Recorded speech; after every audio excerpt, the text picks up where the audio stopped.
नमस्ते, मैं अविनाश। आप सबका टाइम एंगल ट्रेडिंग चैनल में स्वागत करता हूँ।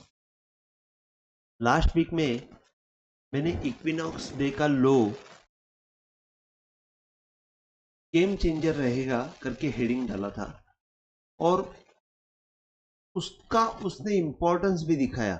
अभी इक्विनॉक्स डे मतलब 21 मार्च का लो। 21 मार्च का जो लो है वो 23,132 रुपया 80 पैसा था, जिसका 1 अप्रैल को लो बनाया 23,136। उसके बाद 23,158 2 अप्रैल को बनाया और 3 अप्रैल को जो ट्रम्प का न्यूज आया उस वक्त भी उसने लो बनाया 23,148। लेकिन 4 अप्रैल को ये लो टूटा। इसका मतलब ये हो गया कि नीचे के साइड में निफ्टी ने मूव कंफर्म की है और वो कहां तक आएगी ये आने वाले वीडियो में मैं आपको बता देता हूं, और ऊपर के साइड में कौन से लेवल में रेजिस्टेंस मिलेगा वो भी मैं आपको बता देता हूं। अभी जैसे कि नए व्यूअर्स को मैं थोड़ा सा ये बता देता हूं कि टाइम एंगल और ट्रेंड लाइन में जो डिफरेंस है वो ये है कि ट्रेंड लाइन कनेक्ट करने के लिए 3 से 4 पॉइंट मल्टीपल पॉइंट्स लगते हैं, बल्कि टाइम एंगल सिंगल पॉइंट पे कनेक्ट होता है। टाइम एंगल में टाइम एंड प्राइस ये दोनों चीजें कैलकुलेट की जाती है और टाइम एंगल यही गैन 45 एंगल है। सो आपको अगर इसके बारे में ज्यादा जानकारी चाहिए तो आप पीछे के वीडियो प्लीज आप रेफर कीजिए। अभी मैं आपको आने वाले वीडियो में बता देता हूं कि निफ्टी कैसे काम कर सकती है। तो जैसे कि ये 21 मार्च का जो लो है 23,132, ये टूटने के बाद शुक्रवार को निफ्टी ने बंद दिया 22,915। मैंने लास्ट वीडियो में कंफर्म कहा था कि इक्विनॉक्स डे का लो के नीचे अगर बंद देता है तो ये हमारे लिए खतरे की घंटी रहेगी। इसका मतलब ये हो गया कि यहां से निफ्टी और भी नीचे जा सकती है और नीचे जाने के बाद शायद ये हो सकता है कि नया बॉटम बन सकता है या बॉटम बनाने के लिए टाइम लग सकता है।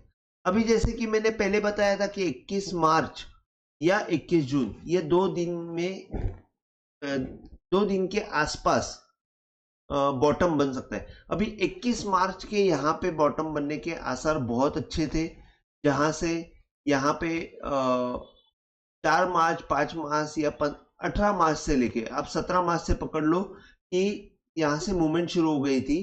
तो एक अंदाज से अगर हम लोग देखते हैं तो 21 मार्च को बॉटम बनने की प्रक्रिया जो थी वो शुरू हो गई थी। लेकिन अभी 21 मार्च का जो इक्विनॉक्स डे का लो है वो हमको कुछ अलग दर्शा रहा है और वो टूटने के वजह से अभी ऐसे लग रहा है कि शायद 21 मार्च का लो टूटने के बाद हमको बॉटम बनने में टाइम लग सकता है और वो टाइम शायद हमारे नेक्स्ट टाइम साइकिल 21 जून तक जा सकता है। तो मेरे ख्याल से ट्रेडर्स को हमको यहाँ पे अलर्ट रहना चाहिए। बाइंग पोजीशन में थोड़ा सा संभल के काम करना चाहिए, क्योंकि बाइंग पोजीशन में अच्छा खासा तकलीफ हो सकता है। तो अभी समझो हम लोग देखते हैं, जैसे कि मैं हमेशा आपको बताता हूँ कि टॉप से जो मैंने डाउनवर्ड टाइम एंगल डाला है वहां से अगर मैं गैन पेन एडजस्ट करके डाल देता हूं तो लास्ट टाइम मैंने बताया था कि 1/3 के ऊपर जब मूवमेंट आ गई तो हम लोग नए तेजी के लिए रेडी हो जाते, लेकिन नया सिग्नल वो आया नहीं, उसका कंफर्मेशन हमको नेक्स्ट डे मिला नहीं। 23,000 सॉरी 23,800 के ऊपर जाके उसने ये जो 24 मार्च का जो हाई था उसके अंदर बंद दिया, तो यहाँ पे बाइंग का कंफर्मेशन आया नहीं, वहां से उसने सेलिंग वन वे कर दी। वन वे करने के बाद अभी हमको 1/3 के नीचे मूवमेंट आ चुकी है और 21 मार्च के लो के नीचे भी मूवमेंट आ चुकी है। तो अभी हमारा नेक्स्ट सपोर्ट जो रहेगा वो 1/4 का एंगल रहेगा और 1/4 का एंगल जो है वो 12,250 के आसपास आता है जो कि यहाँ से जो तेजी शुरू हो गई थी, मैंने जहाँ पे 12,250 के नीचे ही अगर निफ्टी में सेल करना है करके मैंने बताया था, वही लेवल ये जब तक है तब तक ये 1/4 का लेवल 12,250 का आ रहा है, तो वहां तक निफ्टी आराम से जा सकती है।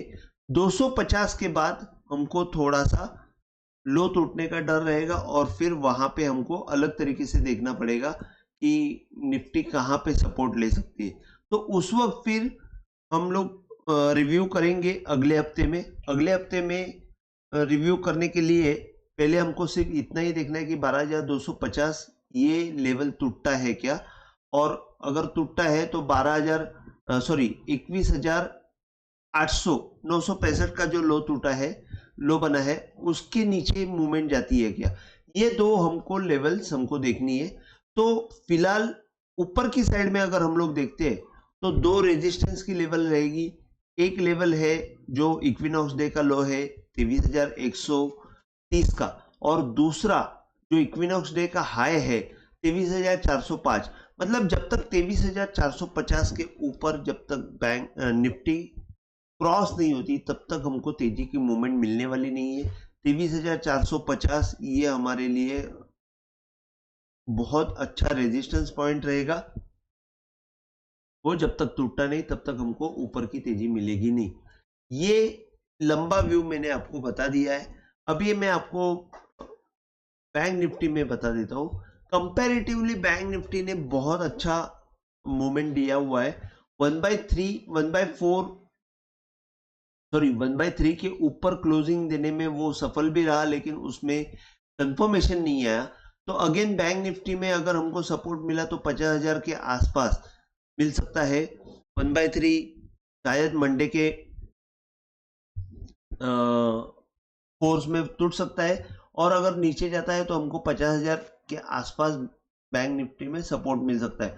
और अगर 50,000 टूटता है तो 21 मार्च का जो लो है वो यहाँ पे बैंक निफ्टी में 21 मार्च का लो 49,890 है, 892 है। तो आप वो एक सपोर्ट लेके आप वहां पे बाइंग का काम कर सकते हो 49,900। तो इसको आप सपोर्ट मान के थोड़ा सा बाइंग का काम कर सकते हो। लेकिन अगर ये टूटता है तो फिर हमको सेलिंग के लिए जाना चाहिए, और फिर बैंक निफ्टी हमको नेक्स्ट सपोर्ट जहां पे 48,000 तक जाती हुई दिखेगी। सो ऊपर की साइड में बैंक निफ्टी में रेजिस्टेंस के जैसे काम करेगा वो है 52,000 और 52,300। ये दो लेवल हमारे लिए बैंक निफ्टी रेजिस्टेंस के जैसे काम करेगा। तो ये दो लेवल इंपॉर्टेंट है। इक्विनॉक्स डे के लिए मैं डिटेल में वीडियो बनाऊंगा, लेकिन शायद ये आज और कल में मैं बना नहीं पाया, तो कल परसों में मैं आपको बना के डाल देता हूँ कि इक्विनॉक्स डे कैसे काम करता है। हमको सिर्फ इतना ही ध्यान में रखना है कि इक्विनॉक्स डे का जो हाई है 23,405, उसके ऊपर जब तक निफ्टी नहीं आती है तब तक हमको मंदी में रहना है। ये हमको थोड़ा सा समझ के काम करना है। आज के लिए बस इतना ही। अगर आपको वीडियो पसंद आया तो प्लीज़ आप शेयर कीजिए, लाइक कीजिए और सब्सक्राइब कीजिए। जय हिंद, थैंक यू।